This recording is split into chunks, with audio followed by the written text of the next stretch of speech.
ऋषिकुल्या समुद्र तट पर इन दिनों एक अद्भुत नजारा देखने को मिल रहा है। हर साल सर्दियों में अंडा देने के लिए मादा कछुए श्रीलंका से ओडिशा के समुद्री तट पर आते हैं। 1.5 से 2,000 किलोमीटर तक बंगाल की खाड़ी में से तैरते हुए ये कछुए इस समुद्री तट पर पहुँचते हैं। इन कछुओं ने जगह जगह घोंसला बनाया है और अपनी अगली पीढ़ी को जन्म देने के लिए लाखों अंडे दिए हैं।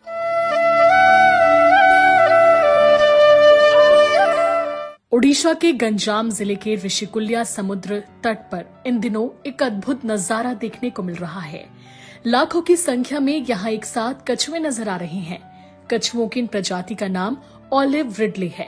हर साल सर्दियों में अंडा देने के लिए मादा कछुए श्रीलंका से ओडिशा के समुद्री तट पर आते हैं और फिर अंडा देने के बाद गर्मियों में वापस लौट जाते हैं।